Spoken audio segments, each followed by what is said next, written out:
आज का वचन। पहला पाठ उपदेशक ग्रंथ अध्याय 3 पद संख्या 1 से 11। पृथ्वी पर हर बात का अपना वक्त और हर काम का अपना समय होता है। प्रसव करने का समय और मरने का समय, रोपने का समय और पौधा उखाड़ने का समय, मारने का समय और स्वस्थ करने का समय, गिराने का समय और उठाने का समय, रोने का समय और हंसने का समय, विलाप करने का समय और नाचने का समय, पत्थर बिखेरने का समय और पत्थर एकत्र करने का समय, आलिंगन करने का समय और आलिंगन नहीं करने का समय, खोजने का समय और खोने का समय, अपने पास रखने का समय और फेंक देने का समय, फाड़ने का समय और सीने का समय, चुप रहने का समय और बोलने का समय, प्यार करने का समय और बैर करने का समय, युद्ध का समय और शांति का समय। मनुष्य को अपने सारे परिश्रम से क्या लाभ। ईश्वर ने मनुष्यों को जो कार्य सौंपा है, मैंने उस पर विचार किया। उसने सब कुछ उपयुक्त समय के अनुसार सुंदर बनाया है।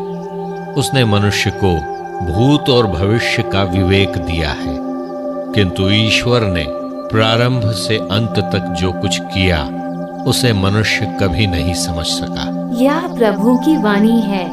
सुसमाचार संत लूकस अध्याय 9 पद संख्या 18 से 22। ईसा किसी दिन एकांत में प्रार्थना कर रहे थे और उनके शिष्य उनके साथ थे।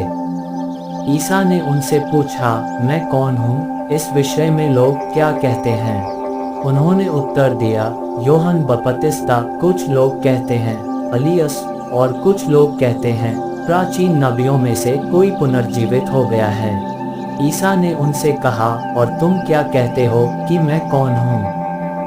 पेतरुस ने उत्तर दिया, ईश्वर के मसीह। उन्होंने अपने शिष्यों को कड़ी चेतावनी दी कि वे यह बात किसी को भी नहीं बताएं। उन्होंने अपने शिष्यों से कहा, मानव पुत्र को बहुत दुख उठाना होगा, नेताओं, महायाजकों और शास्त्रियों द्वारा ठुकराया जाना, मार डाला जाना और तीसरे दिन जी उठना होगा। यह प्रभु का पवित्र सुसमाचार है। आमीन। आज का चिंतन। अस्थिरता मानवीय जीवन की स्वाभाविक प्रवृत्ति है, इसीलिए मनुष्यों को संतुष्ट कर पाना बहुत ही कठिन है। हर समय मनुष्य नई चीजों की मांग करता है और आज जो चीज उसे प्यारी है वो कल उसे उबा देती है। ठीक इसी तरह की परिस्थिति आज हमारे घर परिवार, नाते रिश्तेदारी भी देखने को मिलती है। बहुत से परिवार आज बिखरते नजर आते हैं। कहाँ गया कल का प्यार? इसलिए आज सुसमाचार में यीशु ख्रीस्त भी अपने शिष्यों के संबंध के बारे में पूछते हैं। कहीं उन्होंने उन्हें भी तो निरर्थक नहीं बना दिया है।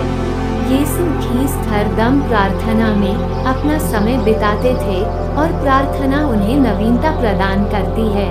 उनके पिता और शिष्यों की रिश्तेदारी को एक अपनत्व प्रदान करती थी और उन्हें प्रगाढ़ बनाती थी। आज हमें भी अपने रिश्तेदारी को नवीनता प्रदान करने की आवश्यकता है, जो सिर्फ प्रार्थना द्वारा ही संभव है। आमीन।